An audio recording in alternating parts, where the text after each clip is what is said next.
Attends Et- les enregistrements plutôt comme ça. Ouais. une petite gorgée d'eau peut-être avant de commencer. Non, mais comme j'ai le Covid, j'ai eu le Covid, donc ça va, mais je passe toujours. Hmm. Bon, bah, Nicolas, on va commencer. Bonjour à tous. Je m'appelle Vajel Mabadi. J'ai un cabinet de conseil international qui s'appelle Mabadi Consulting.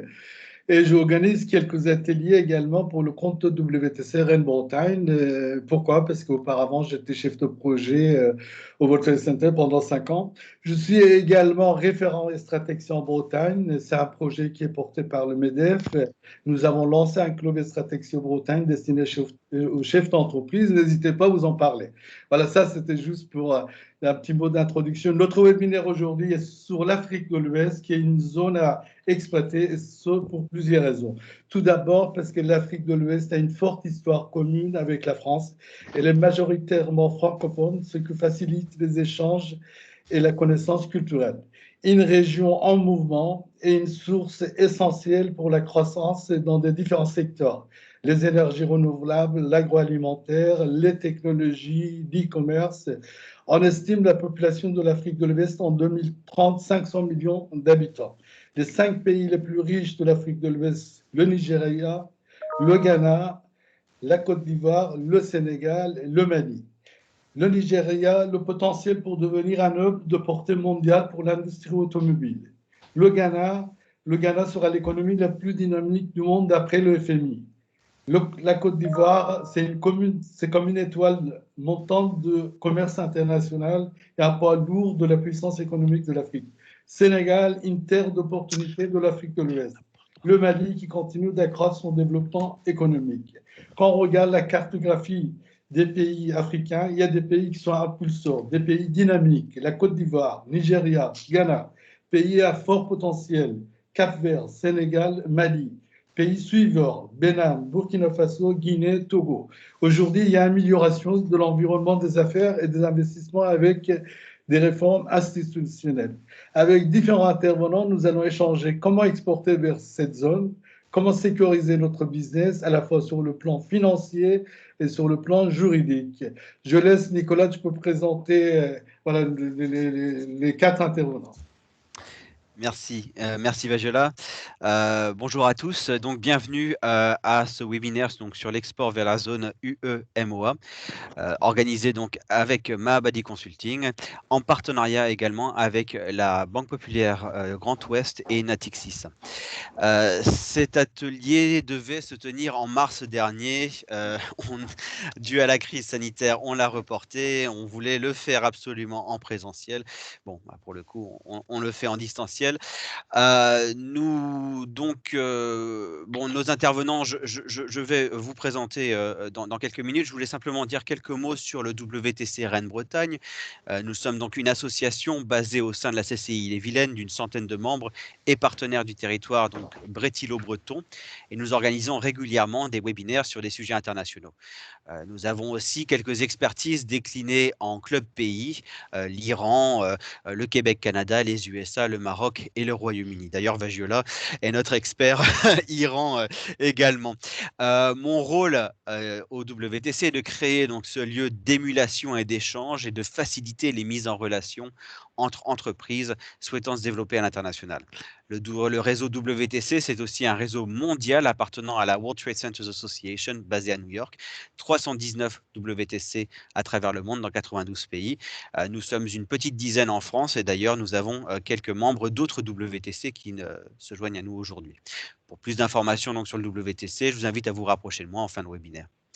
Maintenant, revenons à l'atelier. Donc, nous aurons le plaisir et l'honneur aujourd'hui d'écouter les interventions et témoignages donc nous aurons en premier Miguel Folly de Natixis, qui va nous parler des perspectives de ce marché, donc de la zone UE-MOA, les spécificités pays, quelques recommandations et quelques focus sur certains pays, dont le Mali, le Nigeria, la Guinée. Nous aurons ensuite l'intervention de Hugues Delaforge, avocat associé au sein du département droit public du cabinet est responsable du pôle Afrique au cabinet Fidal, qui va nous faire quelques recommandations sur le côté légal. Et puis ensuite, nous aurons le témoignage de l'entreprise Casco avec Dominique Corbel et Fanny Turbin qui sont avec nous aujourd'hui. Sans plus attendre, je vais passer la parole à Miguel. Donc Miguel, tu peux partager ton écran en espérant que ça marche. En espérant que ça marche, effectivement, parce qu'on a toujours des petites surprises. Donc, je me lance.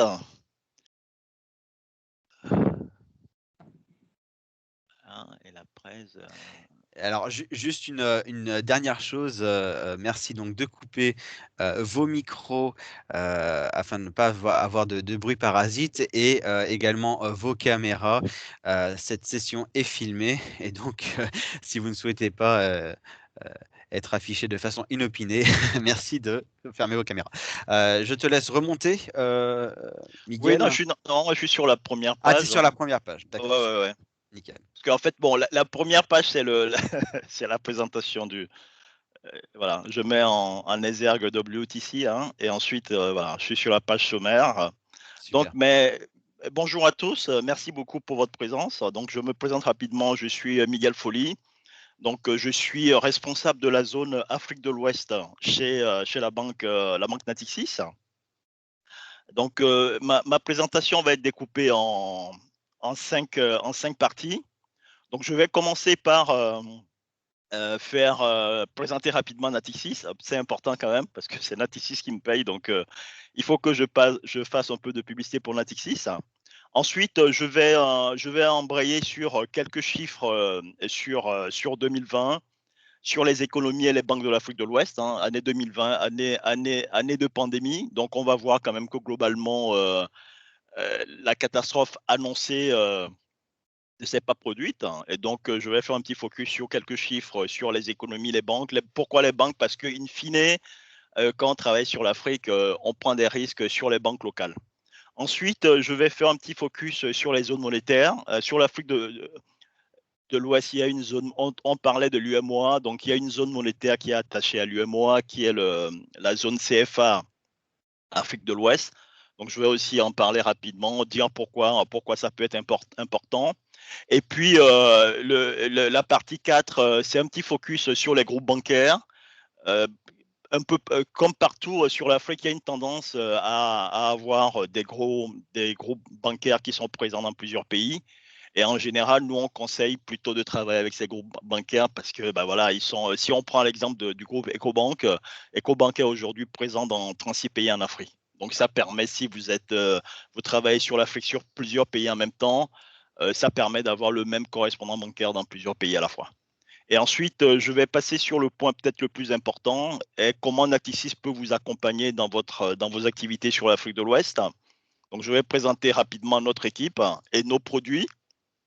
Et ensuite, le point important, et ça, c'est ce que vous pouvez vraiment garder sur la présentation, c'est-à-dire que si dans quelques semaines, vous vous interrogez avant de m'appeler, de savoir sur quel pays on peut vous accompagner, sur quel pays on a des capacités, il y a plusieurs slides sur plusieurs pays en Afrique de l'Ouest avec nos capacités sur les banques, ce qu'on peut y faire, etc. Voilà, donc je vais sans plus tarder commencer. Donc, comme je le disais, je suis chez Natixis. Donc, Natixis est la banque d'affaires du groupe BPCE. Donc, BPCE, ce sont les banques populaires et les caisses d'épargne. Donc, très rapidement, un petit focus sur BPCE, qui est quand même le deuxième groupe bancaire en France en termes de nombre de clients. Voilà, donc 100 000 employés, 36 millions de clients. Et donc, Natixis est détenu aujourd'hui à hauteur de 71% par les BPCE. Et le reste, 29% est coté en bourse. Mais comme vous avez certainement vu dans la presse, il y a un projet qui est en cours en ce moment où BPCE va racheter la totalité des 29% des titres de Natixis qui sont cotés en bourse. Et ça, c'est plutôt très bien pour Natixis parce que du coup, comme on sera intégré à BPCE à 100%, en termes de coût du capital pour nous, en termes de liquidité, en termes de coût de liquidité, en termes de ratio, on va plutôt bénéficier des ratios de BPCE, ce qui sera plus favorable pour nous, ce qui nous permettra d'avoir des coûts de liquidité plus intéressants. Et si un jour vous venez chez nous pour escompter par exemple des crédits documentaires, on pourra vous faire un pricing un peu plus intéressant parce que mécaniquement, notre coût de la liquidité va être celui de notre maison mère BPCE. Voilà. Donc, je passe rapidement. Donc, Natixis, c'est quand même un groupe très international. Quand vous regardez, vous prenez les Amériques, on est présent aux États-Unis, on est présent en Amérique latine, presque 3000 employés dans les Amériques. En Asie aussi, on est présent, on est à Hong Kong, Singapour, et on a presque 1000 employés en Asie.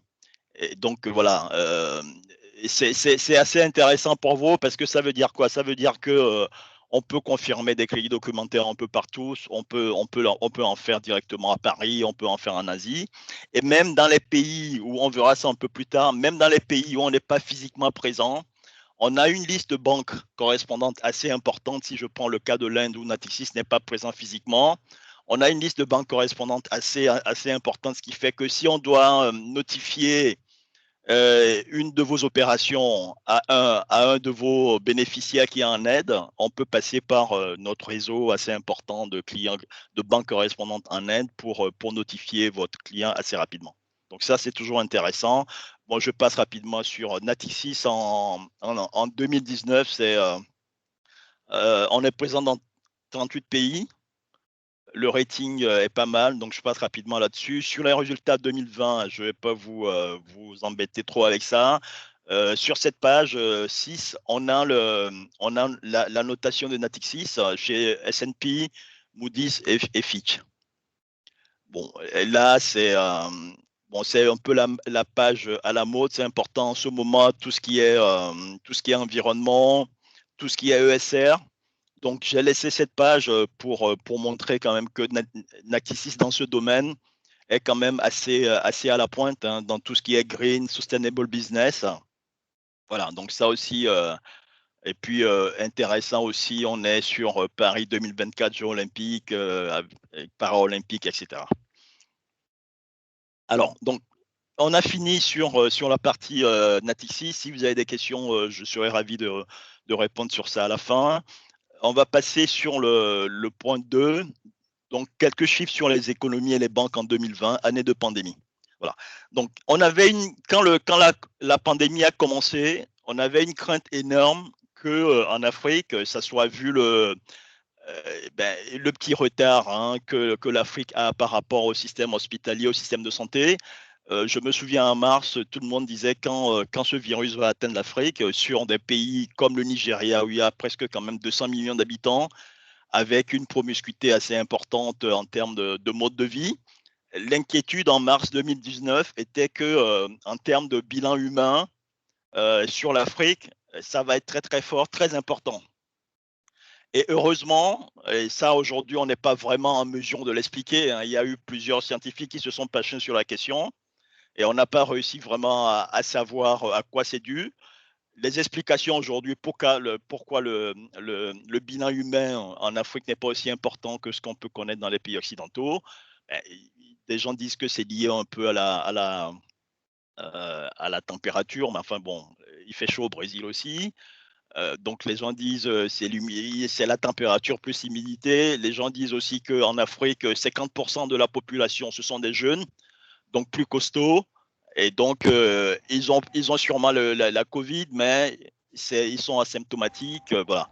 Et puis, le dernier élément aussi, c'est lié au mode de vie. C'est-à-dire qu'en Afrique, les gens vivent quand même assez, dans la grande majorité dehors. Et même quand vous êtes à l'intérieur de chez vous, c'est des maisons avec de l'espace à l'extérieur. Donc, c'est pas un mode appartement où tout le monde peut se contaminer. Voilà. Donc, selon la Banque mondiale, quand vous prenez les pays de l'Afrique subsaharienne, et là, je parle de moyenne, en 2020, les taux de croissance vont être entre 2,3 et 3,4%. Voilà, ce qui est plutôt pas mal par rapport à tout ce qui se passe aujourd'hui. Voilà. Ensuite, et sur 2020, donc on va faire un petit rappel par rapport à 2020. En 2020, globalement, Là encore, je parle de moyenne, hein, ça peut être sur certains pays spécifiquement, ça peut être mieux ou pire. Mais en moyenne, l'Afrique de l'Ouest, sur 2020, les taux de croissance, donc on était en récession, de 2%.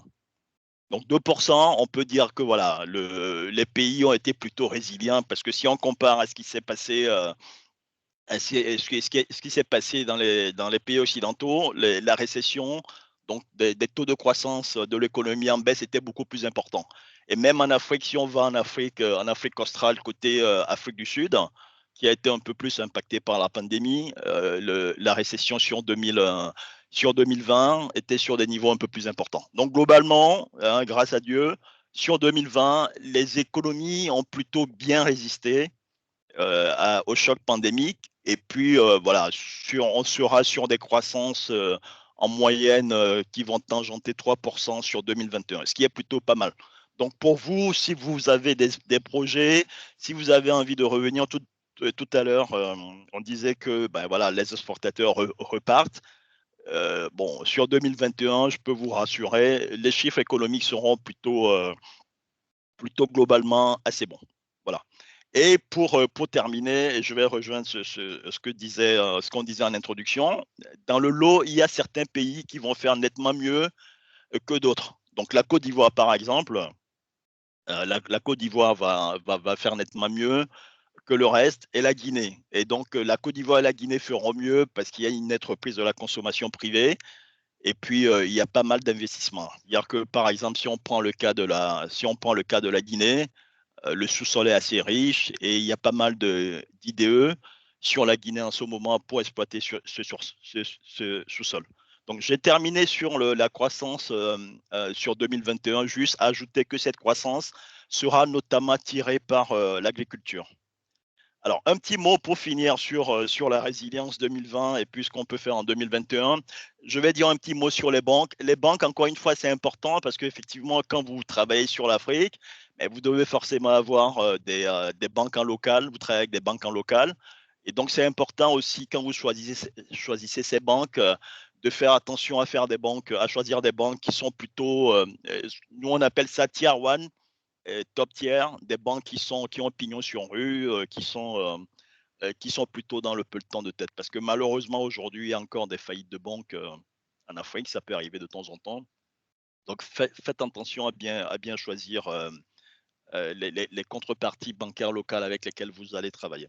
Donc encore une fois, sur l'Afrique de l'Ouest, on a noté que les banques ont plutôt bien résisté en termes de, si on prend les métriques comme le NBI, le PNB ou le résultat net, les banques ont plutôt bien résisté.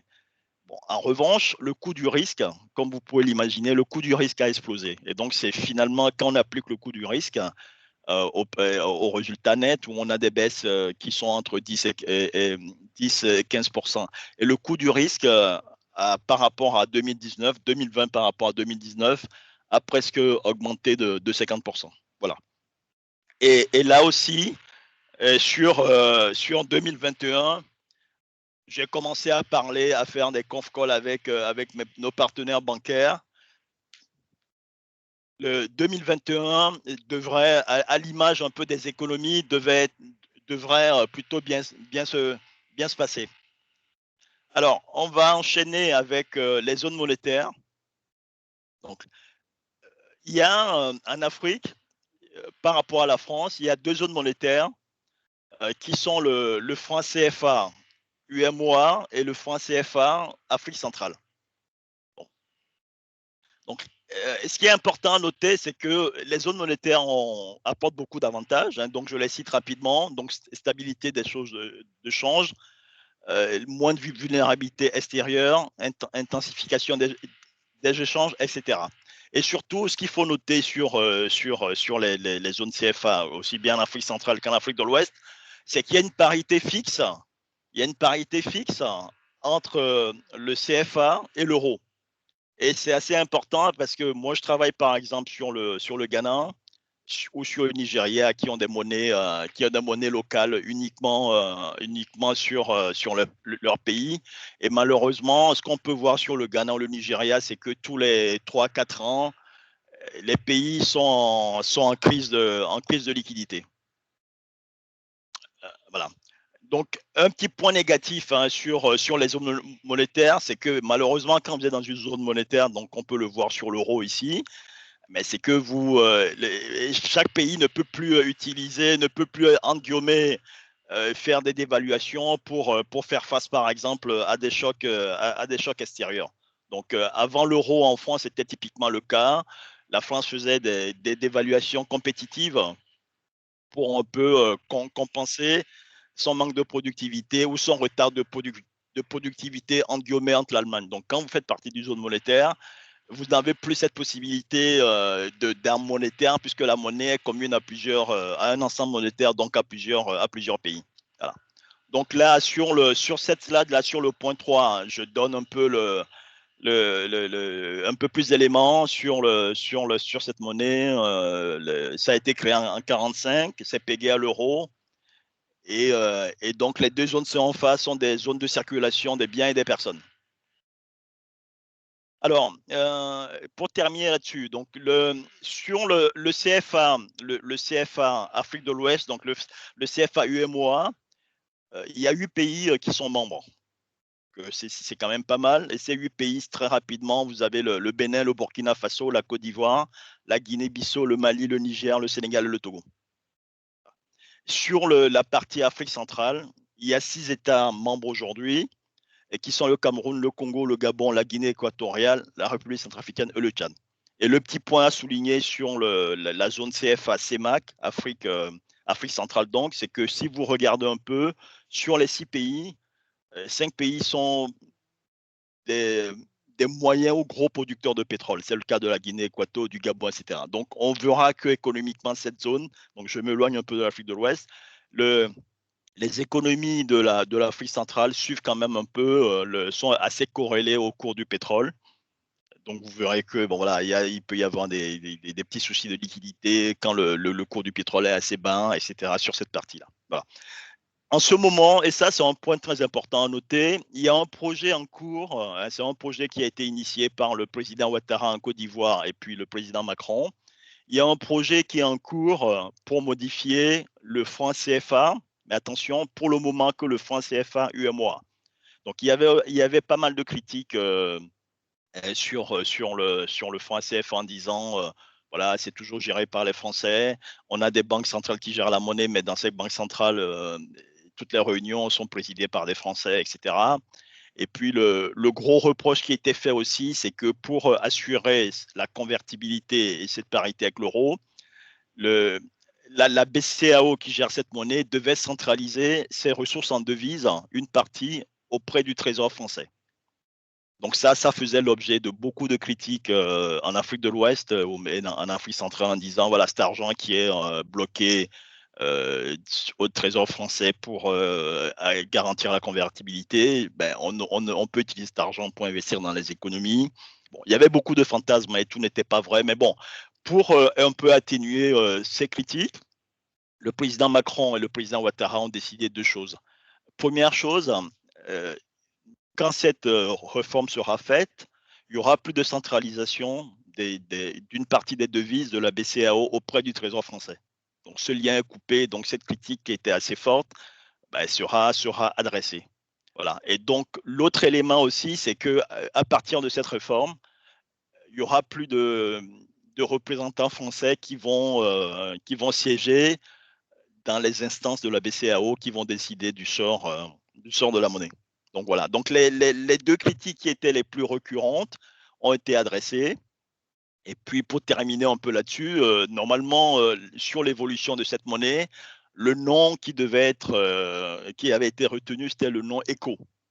Simplement, il y a eu un petit micmac parce qu'en fait, si vous prenez la zone UEMOA, la plupart des pays de la zone UEMOA font aussi partie d'un ensemble beaucoup plus gros qui s'appelle la CEDEAO. Donc la CEDEAO, c'est un ensemble économique de 15 pays. Et la CEDEAO aussi a en son sein un projet de création de monnaie commune aux 15 pays. Donc ce projet est un serpent de mer qui est en cours depuis très longtemps, qui a du mal à être mis en place. Pourquoi? Parce que sur 15 pays, les économies de 15 pays ne convergent pas. Et donc, quand vous prenez par exemple sur la CEDEAO, vous avez le Nigeria. Quand vous comparez le Nigeria à la Gambie, le Nigeria sur la CEDEAO, c'est presque 75% du PIB de cette zone. Et comme le Nigeria est un gros exportateur de pétrole, l'économie du Nigeria est assez corrélée au pétrole. Donc, si vous créez une monnaie commune à la CEDEAO avec le Nigeria qui pèse 75% de la plupart des métriques, mais la fluctuation de monnaie risque d'être complètement corrélée aux fluctuations sur les cours du pétrole. Voilà. Donc, je termine là-dessus. Là aussi, si vous avez des questions, je serai très ravi de les prendre à la fin. Mais bon, c'est un sujet passionnant qui mérite à lui tout seul une réunion consacrée à ça. Bon, je vais aller un peu plus vite parce que je pense que je traîne un peu en route. Très rapidement aussi, un petit mot sur les groupes bancaires. J'en parlais tout à l'heure. Ceux d'entre vous qui sont familiers avec l'Afrique ont sûrement entendu parler des groupes bancaires comme les Ecobank, des groupes bancaires comme BOA ou un peu présents, un peu moins présents dans plusieurs pays, des groupes comme BGFI ou Afriland. Voilà, Ecobank, c'est un groupe panafricain, c'est une très belle réussite, c'est un groupe qui a aujourd'hui, je le disais en introduction, aujourd'hui présent dans 36 pays. Donc c'est un groupe, comme vous pouvez l'imaginer, qui au niveau de l'Afrique est un groupe systémique. Donc, l'intérêt d'être sur des groupes systémiques, c'est qu'en cas de crise, si demain Ecobank a un gros problème, les autorités monétaires de la plupart des pays vont se mettre en cadre pour essayer de sauver Ecobank, parce que si vous laissez tomber Ecobank, vous créez une crise. Il y a plusieurs économies en Afrique qui vont être par terre. Voilà. Donc là, je le soulignais, c'est assez important, hein, c'est-à-dire que dans le choix de nos partenaires chez Natixis, on fait très attention à choisir des partenaires de premier plan, des groupes bancaires qui sont tier 1 dans leur pays, qui sont top tier, avec des fondamentaux assez solides. Et chaque 2 fois par an, on regarde les comptes, comment ça se passe. On a des réunions assez régulières avec nos intervenants pour être sûr qu'économiquement et qu'en termes de business, les choses se passent très bien. Donc là aussi, je vais aller rapidement. La slide est là, hein. Donc en fait, les groupes en Afrique de l'Ouest dont on parle le plus, les groupes bancaires, c'est Ecobank, BOA, Orabank, BGFI, Afriland, qui viennent plutôt du Cameroun. Il y a aussi les Nigériens qui essayent, si vous prenez aujourd'hui un groupe comme UBA, dont la maison mère est au Nigeria, United Bank for Africa. UBA est présent dans plus d'une douzaine de pays en Afrique de l'Ouest aujourd'hui. Moi, j'en parle pas trop parce que j'ai préféré mettre le point un peu entre guillemets sur des groupes comme Ecobank qui sont plutôt des groupes entre guillemets panafricains. Alors que quand vous prenez UBA ou des groupes sud-africains, hein, Standard Bank qui sont sur le Ghana, plusieurs pays en Afrique, ben, c'est plutôt un pays, des groupes bancaires qui émanent d'un pays. Voilà. Et donc, la conclusion de ça sur les groupes bancaires, c'est qu'encore une fois, c'est ce que j'appelle too big to fail. C'est des groupes systémiques et on est presque certain qu'en cas de problème, et les autorités monétaires vont se mobiliser pour essayer de sauver ces banques. Voilà. Donc là, je vais passer sur la partie la plus intéressante, hein. Donc, c'est ce qui nous concerne directement. Voilà, donc je vais présenter un peu l'équipe, notre fonction et vous dire un peu sur quoi on peut vous accompagner. Donc, en gros, sur l'Afrique aujourd'hui, chez Natixis, à Paris, on est 4 et on est spécialisé donc moi je suis spécialisé sur l'Afrique de l'Ouest. J'ai un collègue qui fait l'Afrique centrale. J'en ai un autre qui est sur l'Afrique australe et puis un qui fait l'Afrique du Nord. Voilà. Et sur quel produit on peut vous accompagner? Ce qui est important pour vous, et c'est l'élément le vraiment clé, c'est que c'est bien beau de faire du business en Afrique, mais bon, à un moment donné, vous avez des clients en Afrique qui vous payent. Et le point le plus important, c'est que vous arriviez, être sûr que vous allez être payé. Et puis, une fois que vous êtes payé, être sûr que les devises vont arriver dans vos comptes, dans vos comptes en France. Voilà, donc ça, c'est un élément vraiment important. Il faut trouver le moyen. Ben, une chose est de trouver des clients. Après, il faut trouver le moyen de sécuriser vos paiements. Et donc, c'est là où Natixis peut intervenir à travers différents outils pour vous aider à sécuriser vos paiements parce qu'en fait, il y a plusieurs éléments. Le premier élément, c'est que le donneur d'ordre à la fin n'arrive pas à vous payer. Bon, ça, on ne peut pas trop vous aider là-dessus, c'est votre choix quand vous choisissez vos clients. En revanche, ce qui peut se passer et qu'on voit souvent en Afrique, c'est qu'au moment du paiement, il peut y avoir un risque de liquidité. C'est-à-dire que si vous prenez le cas, par exemple, du Nigeria, votre client va avoir du Naira, qui est la monnaie locale du Nigeria, mais au moment de vous donner des dollars ou des euros, il va avoir du mal à trouver des liquidités. Voilà. Alors que si vous sécurisez votre transaction à travers, par exemple, un crédit documentaire, vous décalez ce risque sur la banque parce que Natixis va s'engager à la maturité de l'opération à vous payer quel que soit ce qui se passe. C'est-à-dire que même si demain il y a un coup d'État au Nigeria et que le pays est fermé, Natixis a pris l'engagement de vous payer, on vous paiera. Bon, il faut faire attention aussi, il y a quelques cas de force majeure qui font que l'engagement peut être mis en cause. Mais surtout, ce qu'on note, parce qu'aujourd'hui, ce qui est intéressant, les coups d'État sont de plus en plus rares en Afrique. Et même quand ça arrive, comme au Mali l'année dernière, ce qui est intéressant, c'est que l'UMOA et la CEDEAO font tout pour que les choses se passent plutôt très bien. Donc ça, c'est plutôt très intéressant. Donc le risque principal aujourd'hui, c'est surtout le risque de liquidité. C'est-à-dire qu'au moment de vous payer, malheureusement, votre client n'arrive pas à trouver des devises assez de devises pour vous payer. Et donc, nous, on peut vous couvrir contre ce risque à travers des produits que je cite ici. Voilà, on peut vous faire des lettres de crédit. On peut confirmer des crédits documentaires. S'il y en a certains qui ne sont pas familiers avec ça, je peux en parler un peu plus. On a ce qu'on appelle aussi des stand-by LC. Voilà, on ouvre des cautions et des garanties. On peut faire des remises. Vous pouvez vous adresser à nous pour des remises. Là, pas d'accord avec ça. On a envoyé des billets à un client qui a dit non, je ne peux pas être là. Et ça, c'était avec du Prada. On peut faire des docus. Non, parce que moi, je dirais que lui, on lui a envoyé les billets et il n'a pas donné de raison de ne pas venir. En fait. Je veux dire, on n'a pas reçu de retour suite à la réception de ces billets. Allô, Arona, ton micro est ouvert. On le constate là après, mais au moment où nous, on a fait les choses, je veux dire, il a pris la place de quelqu'un d'autre. Il y a un micro qui est ouvert. Donc c'est bon, Miguel. J'ai fermé le micro d'Arona. Je suis vraiment navré. Tu peux continuer. Il n'y a pas de souci. Donc voilà, vous pouvez faire des remises documentaires. Et là aussi, si c'est des outils avec lesquels vous n'êtes pas familier, je serais ravi de prendre des questions là-dessus à la fin. Et puis il y a un produit qui commence à bien se développer en Afrique de l'Ouest. C'est escompte de créances avalisées. Avalise Draft, qu'on voit notamment beaucoup sur des pays comme le Mali, sur des pays comme le Sénégal. Voilà. C'est-à-dire qu'on va, en gros, Natixis va accepter des traites avalisées. Donc, c'est un produit qu'il faut manipuler avec attention. Mais bon, il y a moyen qu'on regarde ça ensemble avec vous, etc. Bon, et puis, j'ai mis une parenthèse, on peut faire aussi de la supply chain finance. Mais bon, ce n'est pas l'objet de la présentation aujourd'hui. Alors, donc voilà, donc je vais continuer. Donc là, on va parler un peu de notre dispositif qui est en place sur l'Afrique de l'Ouest, de notre setup. Donc j'ai mis une carte sur l'Afrique, rapidement. Donc sur l'Afrique de l'Ouest. Donc moi, je m'occupe de toute cette zone-là qui part de la Mauritanie, en passant par le Mali, le Sénégal, le Nigeria, le Ghana. Et j'ai même la Guinée équatoriale qui n'est pas tout à fait en Afrique de l'Ouest. Voilà. Donc là-dessus, je ne vais pas passer en revue tous les pays. Je pense que j'en ai mis plusieurs.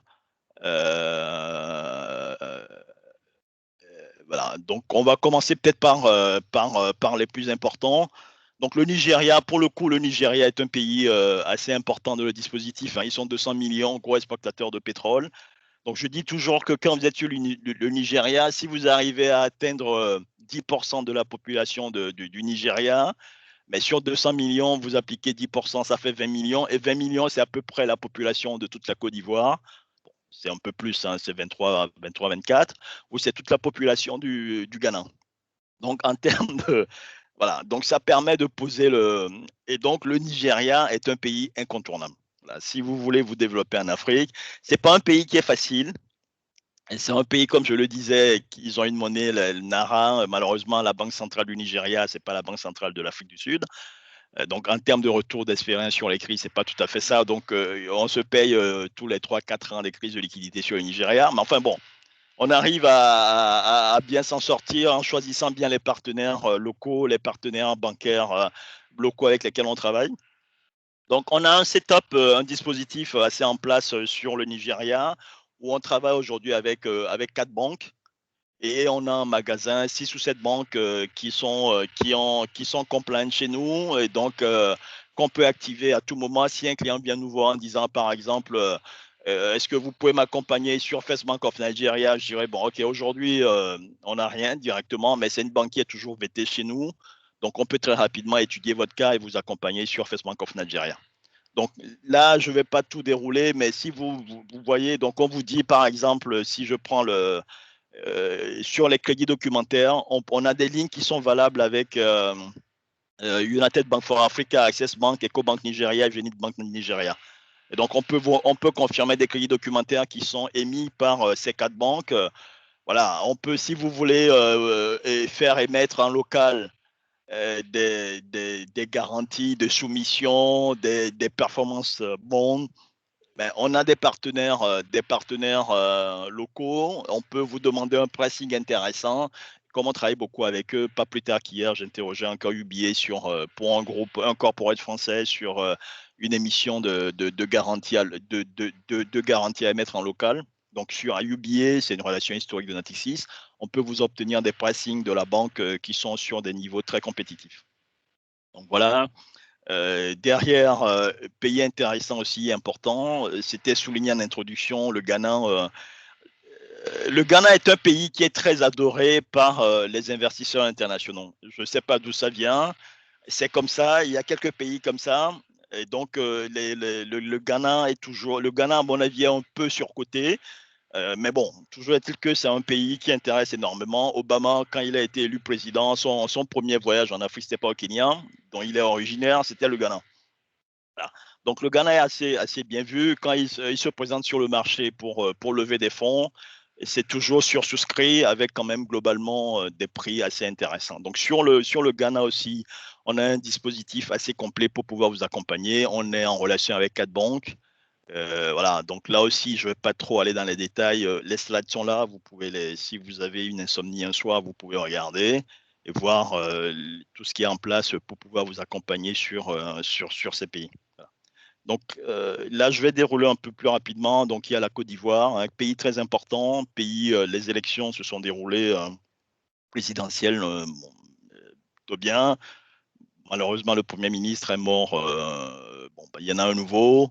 Et c'est un pays qui a un fort potentiel en termes de développement économique. Voilà.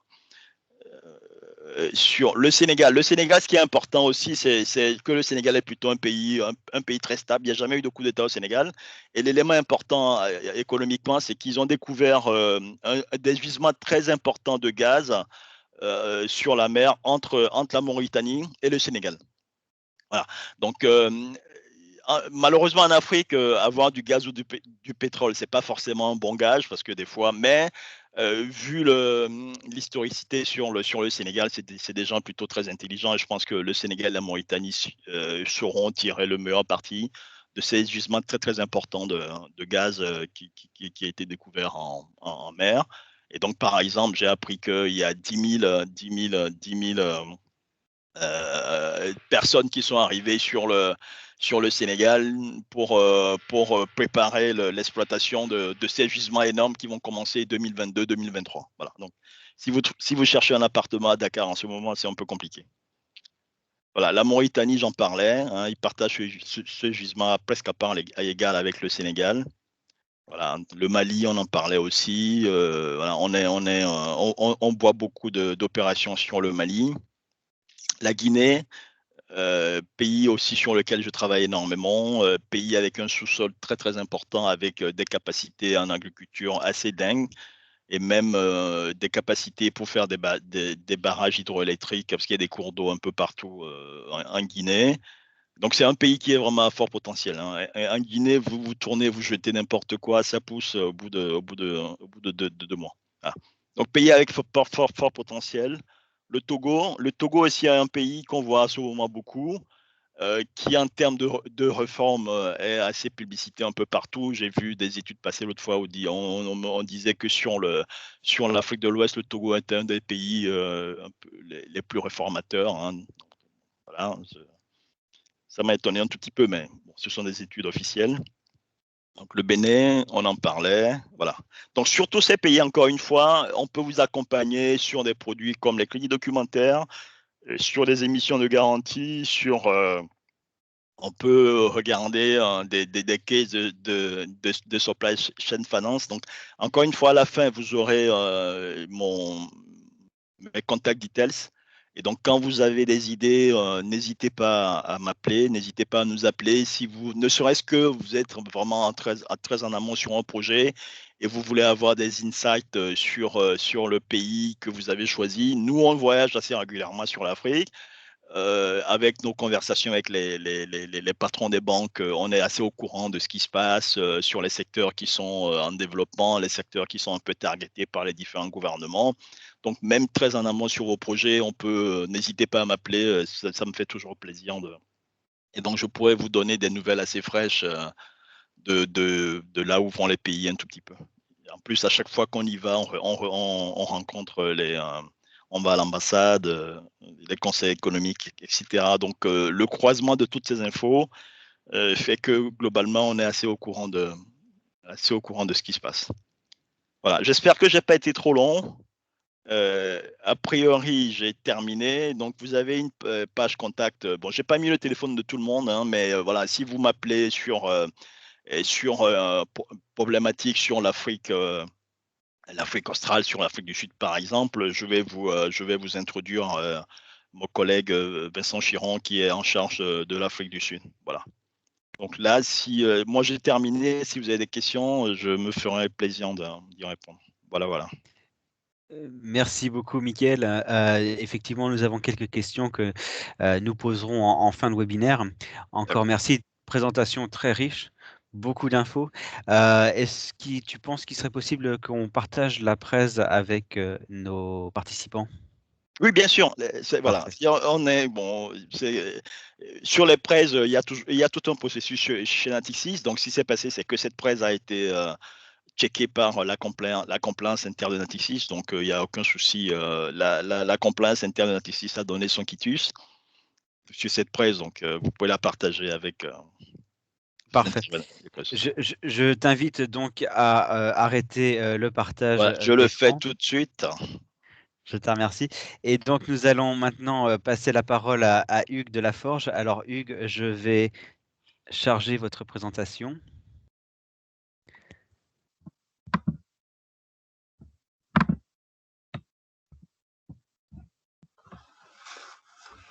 Bonjour à tous.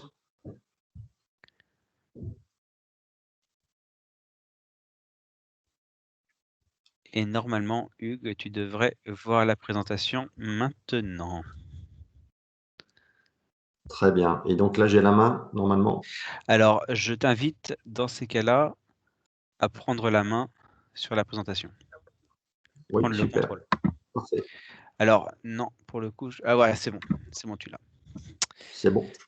C'est assez grand, là? C'est affiché sur vos écrans, c'est bon? Ouais. Nickel. Pour moi, c'est bon. Impeccable. Merci beaucoup. Donc, je dispose de 20 minutes environ. Oui, d'une vingtaine de minutes. Et effectivement, si les participants ont des questions, n'hésitez pas à les poser dans le chat et nous tâcherons d'y répondre en fin de webinaire. Très bien. Hugues, vous avez la parole. Merci beaucoup Nicolas, et merci à tous d'être présents aujourd'hui. Donc, moi, je vais vous parler effectivement des aspects juridiques et légaux dans le cadre de vos activités. J'ai essayé de me caler un petit peu sur vos activités et puis les enjeux pour soit des primo-exportateurs, soit des personnes qui veulent en savoir un petit peu plus sur les conditions dans lesquelles on pouvez intervenir sur l'Afrique. Alors, juste quelques petits mots. Je ne vais pas présenter toute l'activité du cabinet FIDAL, mais nous sommes un cabinet qui est, comme vous le savez, bien présent sur tout le territoire français, hein, et notamment en Bretagne. On a 90 bureaux, dont 85 en France et 5 bureaux à l'étranger. Moi, je m'occupe de toute la ligne marché Afrique. Je dirige l'équipe Afrique, qui compte une quarantaine de personnes à peu près, à la fois à Paris, dans nos bureaux de Casablanca, Tunis, et puis également La Réunion pour une partie de nos activités. Et bien entendu, nous travaillons également avec un réseau dense de confrères sur l'ensemble des pays africains. Je pense qu'on couvre à peu près 50 pays sur les 54. Voilà, donc on ne travaille pas évidemment sur l'ensemble des pays en permanence, mais je dirais qu'en particulier sur l'Afrique de l'Ouest, Afrique centrale et Afrique du Nord, ce qui fait une bonne 30-35 pays, on est très très très souvent impliqué sur un certain nombre de projets. Donc on travaille, on assiste à la fois des entreprises françaises, typiquement comme vous, hein, qui veulent travailler sur investir en Afrique ou exporter, vendre, produire sur place éventuellement, mais également des gouvernements, des entreprises étrangères non françaises, et notamment du Moyen-Orient, par exemple, ou en Europe, mais également des gouvernements ou des agences, des entreprises publiques en Afrique. Je donne quelques exemples. On travaille, par exemple, vous citiez, Miguel a fait une présentation très complète. On travaille pour la Guinée actuellement dans le cadre de la rédaction d'une loi sur les partenariats publics-privés. On a travaillé pour le gouvernement de Côte d'Ivoire sur le métro d'Abidjan, pour la RATP internationale, dans le cadre d'un système de bus Burkina Faso, pour une société d'ingénierie française en RDC, alors en Afrique centrale, dans un projet hospitalier. On travaille avec des banques aussi, l'AFD notamment, alors Natixis évidemment, hein, mais Société Générale et j'en passe. Et vous citiez, Miguel, le projet effectivement de grandes tortues offshore pétroliers en Mauritanie et Sénégal. Et nous travaillons pour Technip sur ces sujets-là. Voilà. Donc, on intervient sur un grand nombre de problématiques, à la fois agroalimentaire, construction, infrastructure, énergie, santé, bancaire et j'en passe. Voilà. Donc, je ne veux pas m'étaler trop là-dessus, mais juste pour vous donner quelques idées. Alors, effectivement, on parle essentiellement de 3 zones sur les espaces UMOA, OADA et CEDEAO, des espaces en même temps des réalités juridiques, hein, essentiellement l'Afrique de l'Ouest, les 8 États cités de l'UMOA, qui ont une particularité d'être tous régis, quasiment tous, hein, en tout cas pour la partie française, par le droit de l'OADA, qui est un droit unifié, un traité sur le droit des affaires qui couvre les principaux sujets de droit des affaires et qui donc ce droit va se suppléer sur le droit national, donc d'application directe, et ça permet donc d'avoir une unicité, une uniformité sur le droit commercial, sur le droit des sociétés. On en parlera un petit peu plus tard dans la présentation. Donc c'est très important parce que ça donne cette harmonie et harmonisation du droit donne une bonne lecture, une bonne clarté pour les praticiens de droit que nous sommes et donc pour nos clients. Alors, ce droit est d'inspiration française. Hein. Vous savez qu'en Afrique, il y a en gros 2 systèmes de droit. Le droit, on appelle le droit civil, donc, qui est manifesté notamment par l'OADA dans 17 pays, et le common law, donc droit d'inspiration anglaise, qui, en gros, imprègne tous les pays, je dirais, anglophones, africains anglophones, donc comme le Kenya, comme le Nigeria, l'Ouganda. Et donc, effectivement, le Nigeria et le Ghana sont les 2 pays d'Afrique de l'Ouest de droit d'inspiration anglo-saxonne et donc de langue anglaise, en tout cas dans le droit des affaires. Donc, ça a des conséquences importantes parce que ça nous permet de nous retrouver, nous, juristes français, assez facilement dans les droits, dans les règles applicables, puisque nous sommes en terrain, je dirais, assez familier, ce qui est évidemment important pour nous. Donc, je ne vais pas faire trop longtemps sur tous les sujets parce que c'est un peu dense et je vais simplement citer, il y a effectivement des instruments de paiement. Alors, parmi les risques en Afrique, il y a le risque paiement, ça a été cité par Miguel, et il y a un certain nombre d'instruments de paiement qui sont prévus par le règlement de l'UMOA. Hein, l'UMOA va produire des règlements, des directives, donc les productrices de droit, et notamment un certain nombre d'instruments de paiement et d'effets de commerce. Donc pour les virements internationaux, les chèques, les lettres de change, notamment. Donc je ne vais pas insister trop là-dessus parce que c'est un peu rébarbatif, mais je suis à votre disposition, bien sûr, pour les modalités techniques, sur les modalités techniques et les conditions dans lesquelles ces différents instruments de paiement et effets de commerce peuvent être admis selon vos activités. Alors, vous savez qu'aussi les activités, pardon, alors j'étais un peu vite. Je vais revenir en arrière. Voilà. L'acte uniforme révisé de l'OHADA porte également organisation des sûretés. Donc, Miguel en a évoqué un certain nombre. Vous avez besoin de mettre en place un certain nombre de sûretés, type cautionnement, garantie autonome, donc engagement vers le créancier exécute une obligation présente ou future, garantie autonome, le garant s'engage, la banque, la plupart des cas, va s'engager à payer une somme indéterminée, qui est évidemment plus délicate, faire attention. Vous avez des contre-garanties, des droits de rétention, les clauses de réserve de propriété, c'est important, si vous n'êtes pas payé, ça suspend l'effet translatif d'un contrat jusqu'au paiement. Il y a éventuellement des outils fiduciaires, des gages et des nantissements. Alors, tous ces instruments, je ne vais pas trop détailler là-dessus, peuvent être mis en place et sont prévus en tout cas par le droit régional africain. Alors, risque de change, bon, je le cite juste parce qu'on est en zone franc CFA, donc il n'y a pas de risque de change, sauf pour les pays qui ne sont pas dans cette zone, donc le Ghana, le Nigeria notamment. Donc ça, je pense qu'on peut passer. Il y a des instruments de couverture effectivement qui existent, contrat à terme, swap de devises, contrat optionnel. Mais on pourra, enfin, je pense que Miguel aussi pourra vous donner tous les renseignements sur ce sujet. Alors, les incoterms, on m'a demandé aussi peut-être de faire un petit point sur les incoterms. Alors là, j'ai simplement reproduit deux schémas qui se trouvent sur Internet dans le commerce, et qui en fait, pour ceux qui ne sont pas très familiers, décrivent les incoterms. Vous savez que ce sont les International Common Terms qui sont applicables dans les relations entre un expéditeur, donc le vendeur, et le destinataire, celui qui va réceptionner l'acheteur. Donc, ça définit toutes les conditions du contrat commercial, s'agissant du transport, de la répartition des droits et obligations tout le long du transport, de la chaîne des transports entre le vendeur et l'acheteur, et notamment ce qui concerne les assurances, les douanes, le coût du transport et les risques jusqu'au lieu de livraison.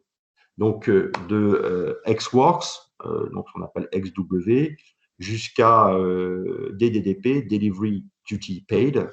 Les incoterms sont assez pratiques parce que prévoient finalement toutes les conditions qui sont définies par des règles publiées par la Chambre de commerce internationale, s'agissant de tous ces éléments, de tous les droits, les obligations des parties dans la chaîne des transports. Donc, il faut y penser. Il y a des incoterms spécifiques pour le maritime, notamment, alors c'est la slide suivante si j'y arrive, un petit peu, pardon, c'est un petit peu capricieux. On revient. Voilà, sur les incoterms maritimes, pour que ça s'intéresse. Donc, il y a des différentes incoterms également, FAS, FOB est très connu, Free on Board, et SIF. Voilà. Donc, on déplace le curseur. Plus on déplace le curseur vers la droite, plus les risques sont chez l'acheteur et non pas le vendeur. Enfin, sur les constitutions de société, là aussi, j'ai pris vraiment les principaux points. L'acte uniforme révisé relatif aux droits des sociétés commerciales et groupements économiques prévoit donc toujours sous l'égide de l'OHADA, prévoit 3 types de sociétés, 3 principales, SARL, SA, SAS. Donc, à chaque fois, nombre minimum d'actionnaires, c'est assez souple, un actionnaire. Vous voyez que le capital minimum, tout c'est en francs CFA, évolue, c'est une SARL, 1 million, vous dites francs CFA, divisé par 650, une SA, c'est 10 millions. Les apports peuvent être faits en numéraire, en nature, en industrie, dans une SARL, dans une SA, une SAS, une numéraire ou une nature. certaines conditions, vous voyez les différentes conditions de libération des apports, c'est très souple pour la SAS. Voilà. Alors après, une fois qu'on a fait ça, je pense que ce qui est le plus intéressant pour vous, c'est que je vous donne un peu un retour d'expérience sur en assistance des clients dans les grands contrats, grands ou petits contrats, lorsque les clients vont en Afrique. Donc, il y a un élément qui est très important, c'est qu'il faut regarder effectivement tout cet environnement juridique.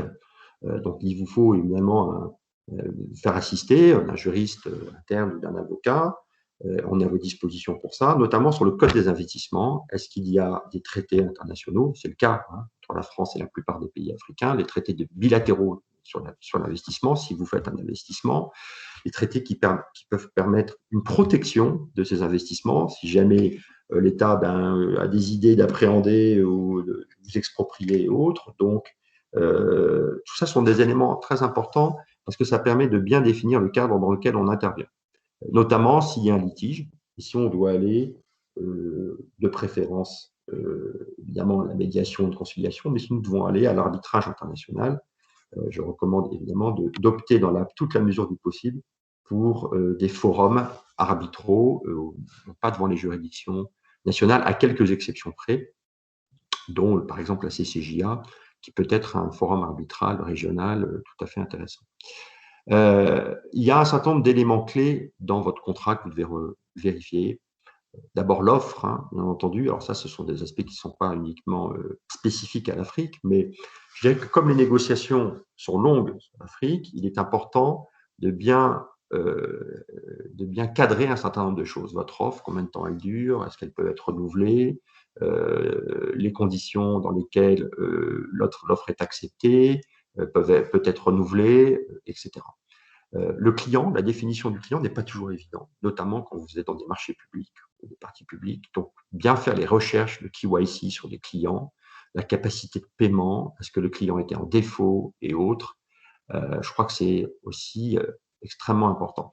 Les conditions d'entrée en vigueur et de démarrage de vos obligations. Je conseille que le contrat ne rentre pas en vigueur, ne démarre pas avant qu'un certain nombre de grands sujets, notamment la capacité de paiement a été validée, les permis s'il en faut, des autorisations, donc tout un tas de conditions préalables doivent être, à mon sens, dans la mesure du possible, définies avant de commencer. Encore une fois, c'est pas toujours évident parce qu'on n'est pas toujours dans une capacité de négocier, on a souvent des contrats d'adhésion. Mais néanmoins, si les contrats présentent un certain nombre de risques, des enjeux importants commerciaux, ça me paraît important. Donc les paiements, on en a parlé. Évidemment, sécuriser les paiements, des clauses de réserve de propriété tant que le paiement n'est pas fait, des garanties adéquates. Et bien entendu, les banques commerciales peuvent offrir un certain nombre de garanties. BPI le fait également. Bien définir l'objet, ça paraît évident, mais parfois, ce n'est pas toujours si facile que ça, bien définir l'objet dans le contrat. Et je dirais les grands risques, d'un point de vue juridique, doivent être, si possible, appréhendés. Donc, Miguel a parlé de la force majeure. Évidemment, la force majeure, ça nous touche tous. Ça nous a tous touchés depuis la pandémie. La pandémie est considérée, selon les droits applicables, très largement comme de la force majeure mondialement, mais ça peut être aussi considéré comme de l'imprévision, des situations extérieures imprévisibles, mais pas forcément irrésistibles. Il faut bien regarder les contrats et le droit applicable, parce que si la force majeure est reconnue dans le droit applicable, en revanche, les conditions de la force majeure, les conséquences en termes de délais supplémentaires, de coûts, doivent être bien précisées. Au moins avoir des extensions de contrat, de la période de temps, voire si possible des indemnisations, c'est un peu plus compliqué. Mais ça, il faut jouer aussi avec les assurances. Donc c'est un volet également à voir. Les changements de loi dans des contrats de long terme, ça peut être aussi important de bien se prémunir d'un changement de loi qui peut avoir un impact négatif sur le contrat et qui peut donner lieu éventuellement à des compensations. Encore une fois, tous ces principes-là vont être traités différemment selon qu'on s'adresse à des privés ou à des publics, selon qu'on est distributeur d'un code des marchés publics ou des pratiques du droit commercial ou du droit civil. Tout ce qui est pénalité, responsabilité, doit aussi être bien cadré. Si vous avez des pénalités de retard, des pénalités à la livraison, des pénalités liées à la performance, je dis que là aussi c'est le cas dans plupart des contrats dans le monde, mais je dirais en particulier sur la zone Afrique, il faut être extrêmement vigilant là-dedans. Et le corollaire, donc, c'est les responsabilités, si possible bien cadrer les responsabilités, parfois prévoir un plafond de responsabilité. Les garanties doivent être également très bien rédigées, parce que attention, lorsque les garanties sont délivrées par des banques locales, il va être parfois difficile pour les banques locales de résister à un appel de garantie, on va dire, de clients, d'intervenants institutionnels, ou c'est encore plus vrai pour des intervenants étatiques. Donc attention à la manière dont les garanties sont rédigées. Et les conditions de résiliation, les conditions notamment de suspension de résiliation, là, s'il y a une clause possible qu'on doit pouvoir obtenir, c'est la suspension en cas de non-paiement, suspension de vos obligations en cas de non-paiement. C'est un principe juridique, le code civil, il y a l'exception d'une exécution, mais c'est quand même mieux de l'écrire. Si vous n'êtes pas payé, vous si possible, avoir une capacité à suspendre, à ralentir vos obligations, parce qu'il ne faut pas oublier que dans cette zone-là, ce qui est très important, c'est d'avoir des leviers sur vos clients, des leviers sur vos partenaires, parce que vous serez évidemment pas la même position de force. Et je dirais, on ne peut pas parler de tout, notamment dans vos accords corporels, vos accords de JV, de joint venture, dans vos pactes d'actionnaires. Il faut rédiger ça avec énormément d'attention. Enfin, les deux derniers sujets, je vais m'arrêter parce que je vois que le temps tourne, j'essaie de rester dans les 20 minutes. Les deux derniers sujets sont la loi applicable et la clause de règlement des litiges. La loi applicable, vous n'avez pas forcément le choix, mais si vous pouvez externaliser la loi applicable, bon, ça peut être une bonne chose sur des pays qui n'ont pas forcément un cadre juridique stabilisé. La plupart des pays d'Afrique de l'Ouest ont maintenant une grande maturité. Le droit WADA ne pose pas de problème, de difficulté. Mais c'est surtout, je dirais, la clause de règlement des litiges, j'en parlais un petit peu tout à l'heure, dans la mesure du possible, éviter les tribunaux, les juridictions locales, parce que la confiance est assez limitée. Donc là, c'est un fort aléa. Donc, dans la mesure du possible, demandez. Vous êtes en export, donc vous pouvez demander un arbitrage ou éventuellement des forums régionaux. Je vais parler de ceux qui sont prévus par l'OHADA, notamment la CCJA, la Cour commune de justice et d'arbitrage, qui siège à Abidjan, peuvent être une alternative ou une position de compromis. Donc, écoutez, voilà, j'ai conscience de vous avoir donné beaucoup d'informations en très peu de temps, mais bien entendu, je reste à votre disposition si vous avez des questions, des précisions par rapport à vos pratiques respectives. Et vous pouvez me joindre, je pense que ça s'affiche là. Les coordonnées sont sur cette slide. Merci beaucoup.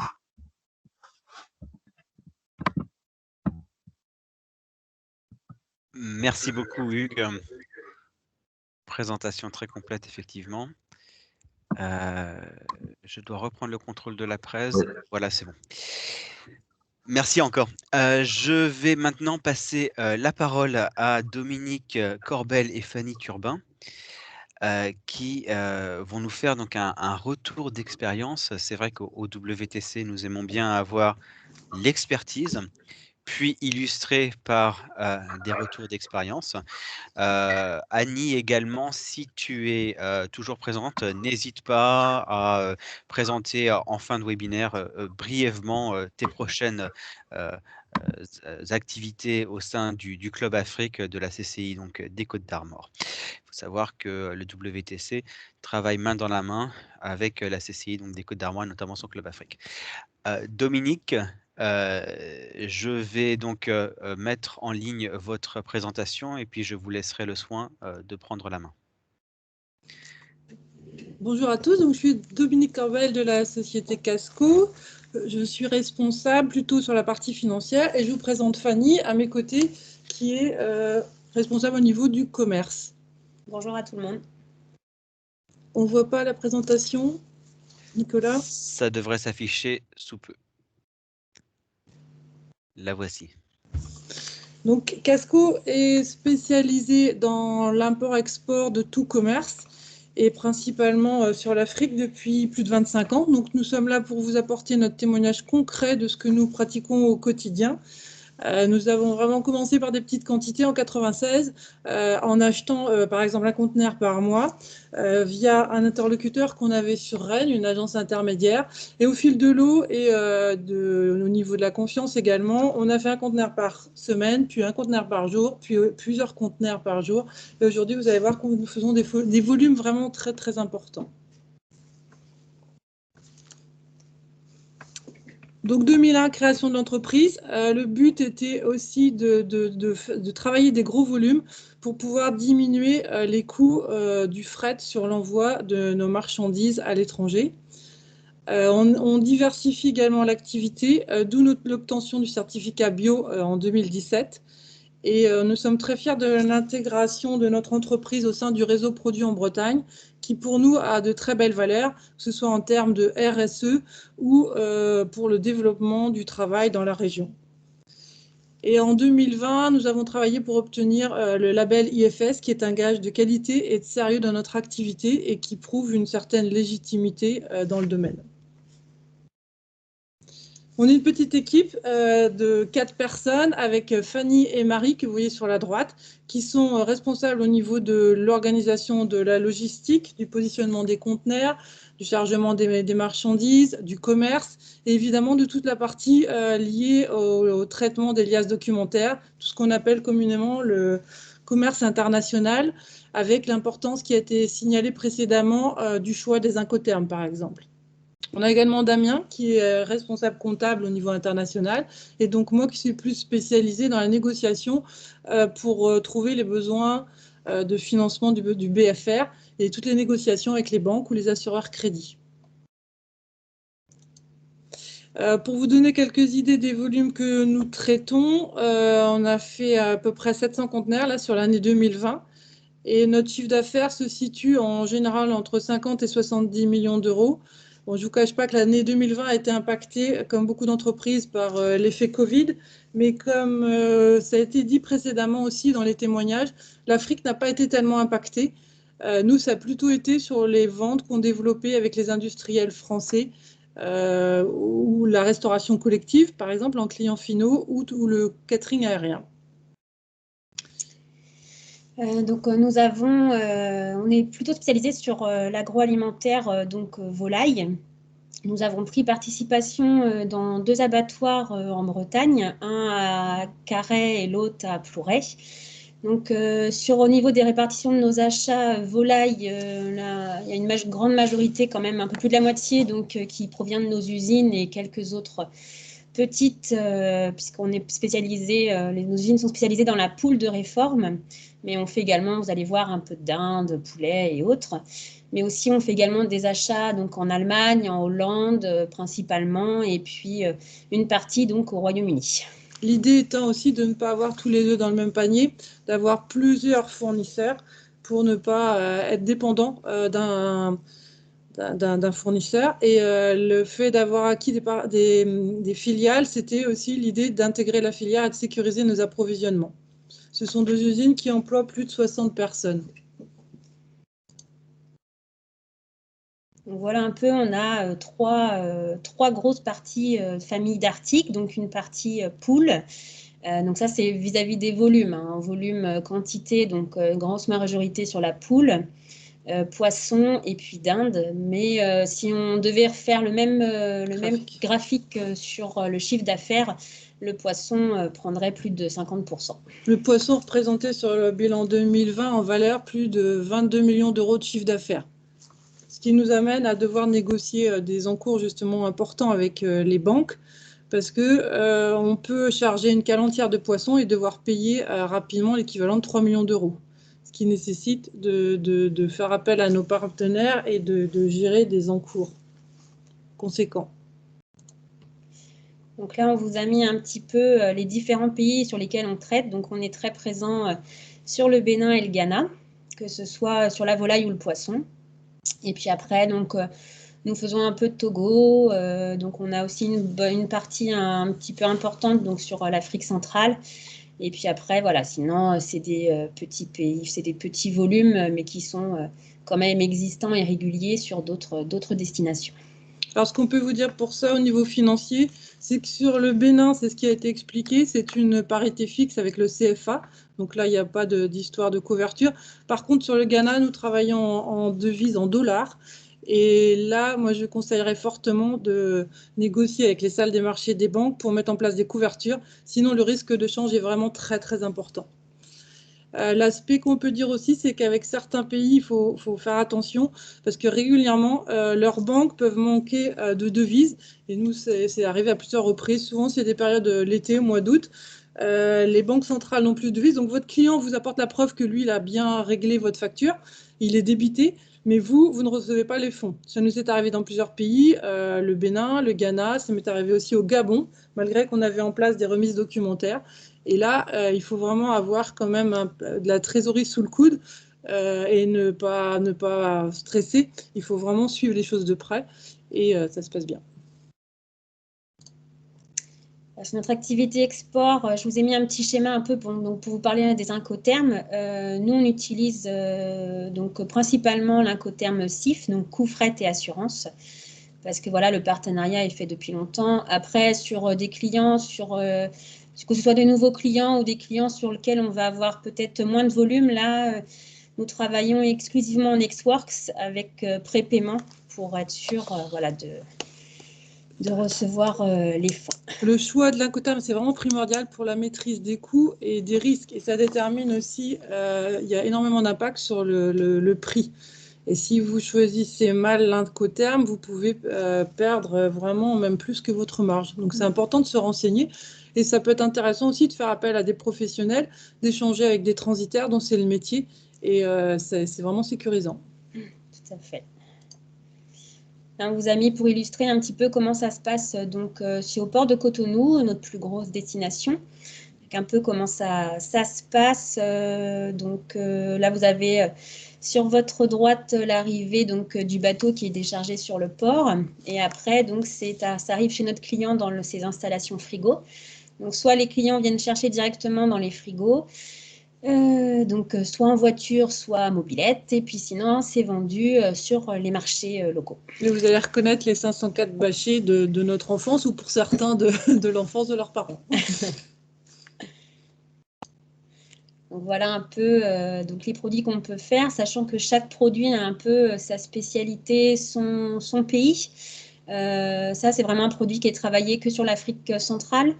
Et après, on en trouve un peu, le reste est un peu, sinon, éparpillé sur le reste de l'Afrique. Il y a plus de la poule, donc beaucoup sur le Bénin, Togo, Ghana, enfin voilà, plein de pays différents. Chez eux, ça marche beaucoup sur l'agroalimentaire par marque ou nom de fournisseur. C'est comme ça qu'ils reconnaissent. Les clients viennent chercher tel produit de tel fournisseur et ce ne sera pas la poule lambda, en fait.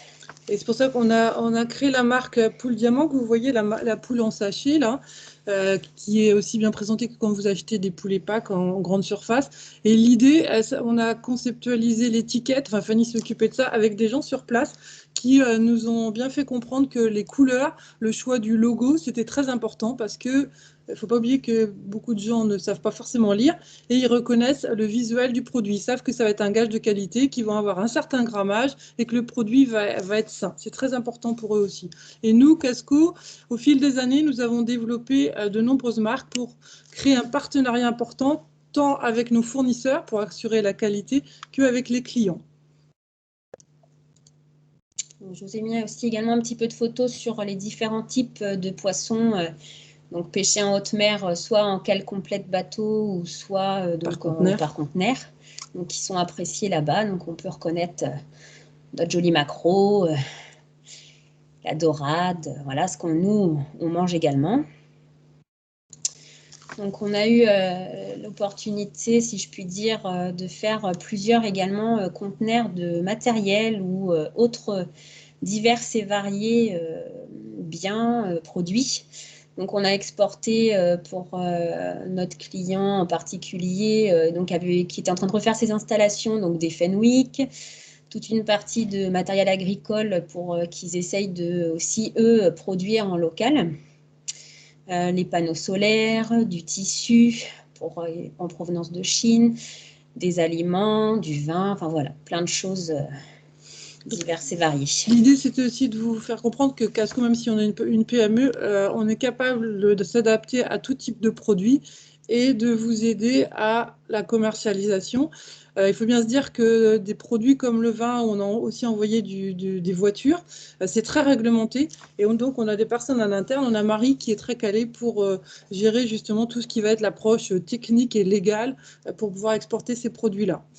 Du tissu, on en a fait pendant une vingtaine d'années. C'est du tissu qui venait de Chine et on avait en place, avec notre banque principale à l'époque, des lettres de crédit import qui nous permettaient d'assurer le règlement et d'avoir des gros volumes avec notre fournisseur chinois. Après, on était très fiers aussi, c'était il y a quelques années, là, de pouvoir exporter des panneaux solaires pour montrer que l'Afrique commence à prendre soin aussi de l'environnement et qu'ils voulaient récupérer une énergie propre. L'idée du matériel agricole que vous voyez en haut à droite, les tracteurs, c'était pour eux aussi de montrer qu'ils pouvaient évoluer, cultiver eux-mêmes et être moins dépendants de l'étranger pour diminuer, et éviter qu'on les taxe trop. Et ils voulaient montrer qu'ils étaient capables de ne pas toujours souffrir de l'importation et de se développer. Donc chaque produit, chaque transport de produits est vraiment très spécifique. L'agroalimentaire, bien sûr, congelé, sanitaire, enfin voilà, toute la liste documentaire. Après, tout ce qui est matériel a aussi sa spécificité sur la déclaration des dangereux, parce que ça va y avoir un moteur, est-ce qu'il y a de l'essence, est-ce que voilà, il y a plein de choses qui font qu'il faut vraiment bien se renseigner en amont avant de vendre votre matériel. On a envoyé aussi des groupes électrogènes sur place pour parer aux coupures électriques qu'ils avaient très régulièrement au Bénin. On a envoyé des parois frigorifiques pour qu'ils puissent reconstituer aussi des entrepôts frigorifiques qui étaient d'aussi bonne facture que ce que vous voyez par exemple dans les locaux de la STEF. Vraiment, ils ont développé énormément leurs infrastructures sur place au cours des 20 dernières années. Donc du coup, si ça vous intéresse, donc on a nous ici développé ce qu'on appelle Brest Export Attitude, donc qui est là pour aider les entreprises bretonnes, mais pas que, à expédier vos marchandises si vous le souhaitez par notre biais. Et donc on se fera un plaisir de vous répondre. N'hésitez pas à nous poser toutes les questions qui vous passent par la tête. Ce sera avec plaisir qu'on essaiera d'y répondre le plus rapidement possible.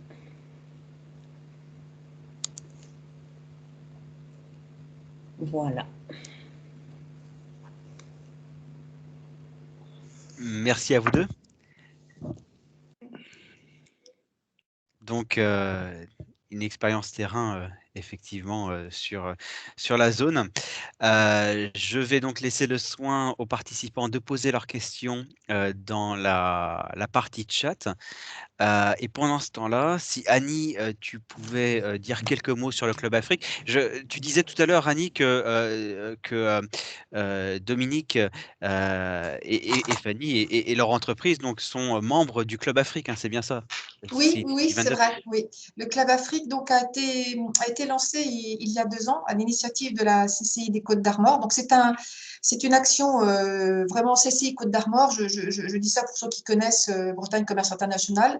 C'est distinct. C'est vraiment une action CCI Côtes d'Armor, mais qui a vocation à rayonner sur toute la Bretagne, hein, puisque voilà, c'est quand même une action qui a de l'ambition. Hein. Nous sommes une petite CCI, un petit territoire, mais avec cette ambition et cette volonté effectivement de travailler avec et en Afrique.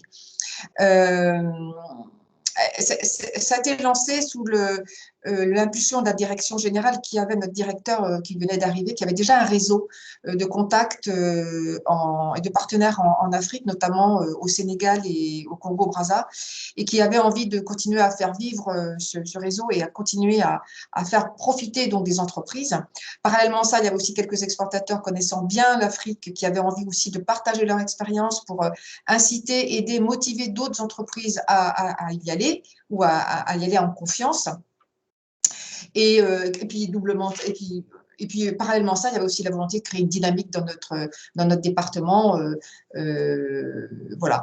Et du coup, moi, j'étais tout à fait partante aussi pour animer ce club. Ça m'intéressait beaucoup. J'avais été un peu animatrice d'un cercle d'exportateurs qui était tombé un petit peu en qui est carrément même tombé en désuétude quand effectivement BCI a été créé, est né, puisqu'il y avait effectivement beaucoup d'actions, il y a belles opérations, effectivement, de bonnes réunions qui sont organisées par BCI. Donc voilà. Mais c'est vrai que le Club Afrique a vocation à mettre en lien les exportateurs directement entre eux et directement avec leurs partenaires sur place. Alors, il peut y avoir effectivement, nous avons des partenaires, voilà. Je crois que Christelle, justement, je crois que Christelle est avec nous là ce soir. Donc, Christelle Barrage au desk est intervenue pour nous aussi, donc elle est membre. On a également une avocate double nationalité France-Cameroun, donc avec nous, on a quelques experts consultants. Mais l'idée, c'est vraiment de travailler en direct entre professionnels, entre entrepreneurs. Alors, l'année dernière, donc on a démarré en 2019. On avance gentiment, si j'ose dire, mais voilà, sûrement. Et l'année dernière, j'avais aussi prévu d'organiser avec un des membres une délégation la visite d'une délégation d'entrepreneurs africains à l'occasion du SPACE. Et puis, les choses étant ce qu'elles sont, on n'a rien pu faire. Donc, pour le moment, excusez-moi, j'ai un souci avec ma caméra qui se balade. Oui, tu es parti, là, on te voit. Oui, voilà, je ne sais pas. C'est complètement, je n'ai pas réussi à résoudre le problème. Et donc, en attendant, on continue, effectivement, on reste en contact via des visios. L'avantage des visios, c'est que on peut être loin et être ensemble quand même. Donc ça, c'est sûr que j'ai tenté aussi je fais aussi des réunions en mixte. Du coup, ceux qui sont les membres locaux, ils peuvent venir sur place à la CCI, parce qu'on a des grands locaux. Et puis ceux qui sont plus loin, nous rejoignent en visio. L'autre aspect aussi, c'est que du club, c'est que on est partenaire avec d'autres clubs Afrique en France, parce que c'est vrai que quand on a cette ambition effectivement de travailler ensemble et de trouver des synergies entre entreprises, je suis très ouverte, on est très ouvertes les uns avec les autres. Donc je travaille aussi je suis en lien avec le Club Afrique de Paris, avec le Club Afrique de Marseille, Africa Link, qui est plus qu'un club Afrique, qui est vraiment une communauté d'entreprises et qui a une vision beaucoup plus large d'Europe du Nord. En gros, c'est bien Europe du Nord et puis Afrique. Voilà, donc on essaie de mettre en commun effectivement notre énergie, nos connaissances et nos réseaux. Et pour que les entreprises bretonnes, pour ce qui me concerne, aient envie et qu'elles y aillent avec une certaine sérénité, sachant qu'effectivement, comme le disaient Dominique et Fanny, il y a des choses à savoir, faut le savoir déjà, ça désamorce un peu la bombe, si j'ose dire, quand on a peur qu'elle nous explose. Mais voilà, notamment, c'est vrai ce que vous disiez au niveau des paiements, le client peut être de bonne volonté et avoir payé, puis des fois on n'arrive pas. Bon, voilà, ils arrivent. Mais ils arriveront, mais c'est sûr qu'il ne faut pas être pressé, quoi. Ça c'est clair. Donc, moi, j'avais une question justement pour Dominique et Fanny. Vous vendez en CIF le plus souvent, c'est ça, hein? Oui. Alors, l'assurance, parce que je crois que sur la plupart beaucoup de pays africains demandent que l'assurance soit contractée dans leur pays. En fait, on a une partie, nous, on est assuré de notre côté, mais notre client a également son assurance aussi du sien. D'accord, ok. Ouais. C'est justement important de faire attention aussi aux termes du contrat d'assurance marchandises transportées et de bien balayer tous les produits que l'entreprise peut exporter. Il faut faire attention à ça aussi.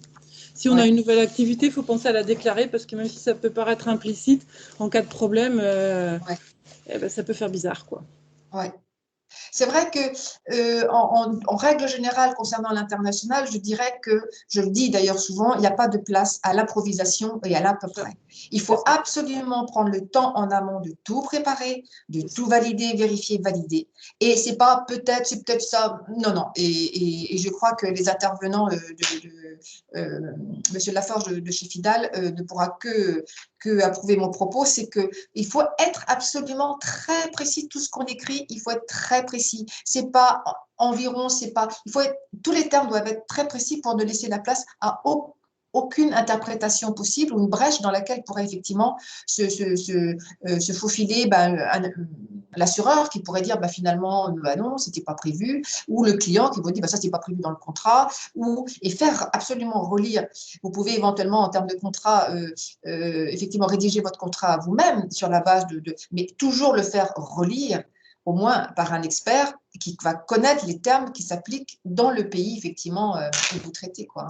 Mais, ce qui est important aussi par rapport à ce que vous disiez, c'est les termes des conditions générales de vente. C'est pareil, c'est un élément qu'il faut quand même régulièrement vérifier. C'est pareil, ça peut avoir des conséquences, sinon…